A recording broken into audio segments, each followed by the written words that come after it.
শুভ সকাল। প্রতিদিন সকালে একটা ভিডিও দিব আগের দিনকার সমস্ত ঘটনা নিয়ে, এবং রাতের বেলা একটা ভিডিও দেবো আর সন্ধ্যার দিকে একটা দিব। এবার প্রতিদিন কাজ করবো। সে আঙ্গিকে আজকে প্রথম ভিডিও দিচ্ছি যে আমি কয়েকটা পয়েন্ট ধরবো এখানে, যে সারাদিন কি গেল বা রাতে কি হলো বা গত কালকে টাকার রেট কি গেলো, এগুলো সমস্ত জিনিস বানাবো। বিকেলে যেটা বানাবো সারাদিন রেটটা দিয়ে বানাবো। প্রতিদিন এভাবে দুইবার আপডেট দিব। আপনাদের যত রকম তথ্য থাকে সেগুলো দেওয়ার চেষ্টা করবো। আপনারা যারা প্রশ্ন করেন সেগুলো আমি এখানে উত্তর দেওয়ার চেষ্টা করব, ঠিক আছে? মানে কন্টিনিউ কিন্তু এটা থাকবে। আপনাদের একটু বলি যে গত কালকে টাকার রেট কেমন ছিল। আপনি একটা জিনিস খেয়াল রাখবেন যে ৭৭ থেকে টাকা ৭০ পয়সা থেকে ৭৮ টাকা পর্যন্ত ছিল রেট। ৭৭ টাকা ৭০ পয়সা থেকে একটু কমেছে গতকালকের চেয়ে, পরশু দিনকার চেয়ে। এটা কিন্তু গেদে এবং কলকাতার রেটটা বলছি। বেনাপোল দিয়ে অনেকে আপডেট দেয়, সেটা ডিফারেন্ট। আমি বেনাপোলের ওইভাবে আপডেট দিচ্ছি না। গেদে আর কলকাতার বিষয়টা আমি আপনাদের সাথে শেয়ার করছি। গেদে আর কলকাতা দিয়ে আপনি এটা করলে আপনার এই রেটটা পাবেন, ঠিক আছে? যাই হোক, আমাদের এটা ছিল ডলার। ডলার কিন্তু 96 প্লাস, অনেক সময় 96, 10, 20, 30, 50, এখন 97, একটু ঘোরাঘুরি করে ডলারটা নেবেন। গেল একটা। আরেকটা হচ্ছে, অনেকেই প্রশ্ন করে যে ভাই স্লট কেমন পাওয়া যাচ্ছে। ভাই গত মানে এই লাস্ট সপ্তাহটা আলহামদুলিল্লাহ খুব ভালো স্লট পেয়েছি, অনেক স্লট পেয়েছি। যেটা কিছু স্লট উঠে নাই, যেটা উঠে তাদেরটা আশা করি এই রবি সোমবারে উঠে যাবে। অনেক স্লট জমে গেছে, শতাধিকের উপরে স্লট জমে গিয়েছিল, সেগুলো অনেকটা কমেছে। এখন নতুন যাদের স্লট নিচ্ছি ওই স্লটগুলো যেহেতু কমেছে, আমরা নর্মালি আমাদের 50 থেকে 60টা স্লট আমরা অ্যাজ ইউজুয়াল রাখি। কেন রাখি? যেন সবার স্লটই সপ্তাহের মধ্যে শেষ হয়ে যায়। গত সপ্তাহে অনেক বেশি জমে গিয়েছিল, যার ফলে একটু প্রবলেম হয়েছে।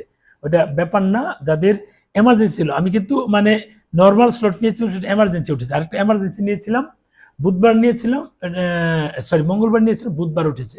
সে বৃহস্পতিবার জমা দেয়। আর বৃহস্পতিবারে কিছু স্লট আছে, মানে কি বলবো, সোমবারে নিয়েছি, মঙ্গলবার নর্মাল স্লট নিয়েছি, সেগুলো বৃহস্পতিবার উঠে যায়, রোববার জমা দিবে। এরকম কিন্তু উঠছে এখন।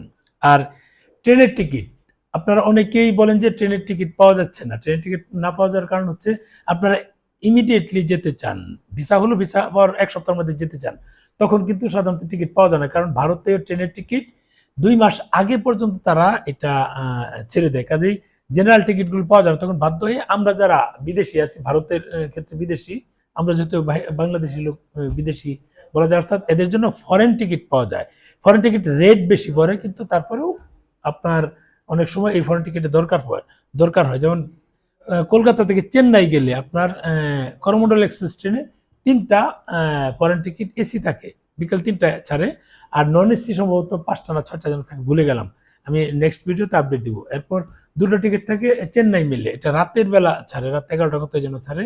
এই দুটো, আরেকটা প্রতি রোববার একটা ট্রেন ছাড়ে, ওইটা কোন পর্যন্ত যেন যায় আমার মানে, সরি, এ থেকে ভেলোর পর্যন্ত যায়, রোববারে ছাড়ে ট্রেনটা। ওইটার 2টা না 3টা না 5টা 6টা বোধ হয় এই নন এসি টিকিট পাওয়া যায়। ওইটা রাতের বেলা ছাড়ে, রোববার, প্রতি রোববার। এটা মাথায় রাখবেন। আপনাদের যদি এরকম টিকিট লাগে তখন আপনারা টিকিট করে নিতে পারেন। আমার আসলে বিষয়টা হচ্ছে যে আমি প্রতিদিন আপডেট দিব। সেই আপডেটগুলো যদি আপনাদের কাজে লাগে আপনারা নিশ্চয়ই শেয়ার দিবেন, এবং আপনারা কমেন্টস করে জানাবেন যে কি ধরনের আপডেট দিলে আপনাদের ভালো লাগে। যেমন অনেকে বলে যে বর্ডার ক্রস করার সময় আমরা কি করব। আমি কন্টিনিউ কিন্তু ভিডিও দিতে যাচ্ছি আপনাদের সমস্যাগুলো নিয়ে। বর্ডার ক্রস করার সময় আমি কি কি সাথে রাখবো এটা একটু জানিয়ে দিই ছোট্ট করে। আপনি যেহেতু এখন মেডিকেল ভিসাতেই বেশিরভাগ যাচ্ছেন, আপনি যেহেতু মেডিকেল ভিসা যদি যান, তাহলে ওই হাসপাতালের অ্যাপয়েন্টমেন্ট ডেটটা সাথে নেবেন, এবং এটা মাথায় রাখবেন যে 4-5 তারিখে যদি আপনার ডেট আজকে 11, যদি 12 তারিখে ঢুকতে চান, আপনার জন্য 15-16 তারিখের মধ্যেই এই হাসপাতাল ডাক্তার দেখানোর ডেটটা থাকে। এর বেশি হলে আবার ঝামেলা হবে। আবার ডেট পার হয়ে গেলে, যে আপনার 12 তারিখে যাচ্ছেন, 10 তারিখ ডেট পার হয়ে গেলে, এটাও ঝামেলা হবে। এটা একটু মাথায় রাখবেন। আপনার কোন পথে গেলে আপনার জন্য ভালো হবে, কোন পথে গেলে আপনার জন্য ভালো হবে। আপনার অনেকে অনেকভাবে যায়। যেমন ডাইরেক্ট গাড়ি দিয়ে গেলে আপনি ঢাকা থেকে কলকাতায় গেলেন, শ্যামলী আছে, আপনার গ্রিন লাইন আছে, তারপর আপনার রয়্যাল কোচ আছে, এই 3টা ডাইরেক্ট সার্ভিস আছে। এইগুলোতে যাইতে হবে। রাতেও ছাড়ে, সকালেও ছাড়ে, অনেকে সকালে ছাড়ে, দুপুরের মধ্যে চলে যায়, 2টা 2:30টার মধ্যে, 3টার মধ্যে বর্ডারে চলে যায়। বাইক কিন্তু আপনারা ইজিভাবে ইমিগ্রেশন শেষ করে কলকাতা বুঝতে পারবেন সন্ধ্যা 7টা-8টার মধ্যেই। এভাবে যাচ্ছে। আবার কোন পথ সহজ, যদি এটা বলেন ভাই, আমি বলবো আমার জন্য গেদে সহজ, ভাল লাগে। বললাম না গেদেরটা কোনো গ্যাদারিং নাই। বেনাপোল যেমন একটা গ্যাদারিং থাকে, এই পাশে জামালা, ওই পাশে জামালা। আপনি যে ডাইরেক্ট বাসে না যান, বের হওয়ার পরই দালালরা আপনাকে ধরবে, যে বেশি টাকার লোভ দেখিয়ে নিয়ে যাবে। তারপর আপনাকে এখন যদি 78 টাকা রেট থাকে বা 77 টাকা 90 পয়সা 70 পয়সা রেট থাকে, আপনাকে বলবে 82 টাকা দিব। যাবেন, যাওয়ার পর দেখবেন হিসাব করে দেখবেন যে 68 টাকা হচ্ছে। যদি এদিক সেদিক করেন আপনাকে হুমকি দামকি দেবে, এটা দেয় কন্টিনিউ এখনো আছে। ওই হিসাবে গেদে দিয়ে যাবেন, কোনো প্যারা নাই। আপনি যদি ট্রেনে যান, দর্শনা নামবেন, এখান থেকে একটা অটো দিয়ে যাবেন, 30 টাকা নেবে বর্ডারে, ওখান থেকে কাজকর্ম সেরে আপনি ওই পাশে হেঁটে গেলে 5 থেকে 7 মিনিট লাগবে। আর যদি আপনি ওখানকার ভ্যান গাড়িতে যান, আর 20 রুপি নিবে, বা বাংলা টাকা সম্ভবত 30 টাকা, যাই হোক 50 টাকার মধ্যেই আপনি ওইটুকু হেঁটে গেলে 5-7 মিনিট লাগবে। ওই পাশে গেদেতে গিয়ে, মানে এই দর্শনা বর্ডার থেকে গেদেতে গিয়ে ওখানে ইমিগ্রেশন করবেন, কাস্টমস করবেন, করে এখানে টাকার রেটও ভালো পাওয়া যায়। বেনাপোলের চেয়ে কিন্তু এখানে টাকার রেট ভালো পাওয়া যায়। এই টাকা নিয়ে আপনি ওখান থেকে, যেখান থেকে টাকা নেবেন, যেখান থেকে ইমিগ্রেশন করবেন, ওই জায়গা থেকে আপনি ট্রেন পাবেন গেদে থেকে কলকাতা। আর আধা ঘন্টা থেকে 1 ঘন্টা বেশি সময় লাগবে, 2.5 থেকে 3 ঘন্টার মধ্যে কলকাতা পৌঁছে যাবেন। আপনি যদি এই ওখানে ট্রেনে এসে যদি দমদম নামেন, ওখান থেকে মেট্রোতে করে নিউ মার্কেট চলে আসবেন, অথবা শিয়ালদা নামেন, শিয়ালদা থেকেও এখন কিন্তু মেট্রো নিউ মার্কেট বা এসপ্ল্যানেড পর্যন্ত আসে, চলে আসছেন।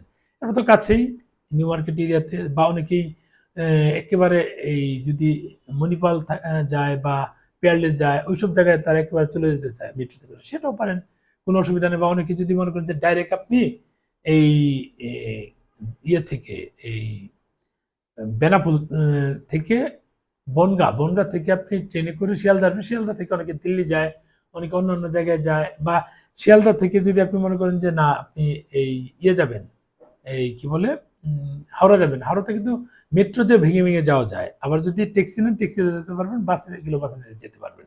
এভাবে কিন্তু আপনাদের যাতায়াতটা নির্বিঘ্নে হয়ে যাবে। আর যারা এম্বাসি ফেস করতে যাবেন, তারা এম্বাসির কাগজপত্রগুলো যেন সাথে থাকে, বর্ডার ডাবল এন্ট্রি দেখেন। আর যদি যারা এই মেডিকেল ভিসায় আপনি এম্বাসি ফেস করতে চান, তারা এম্বাসির কাগজপত্র যাতে হাইড করে রাখতে পারেন, তত আপনাদের জন্য ভালো হবে।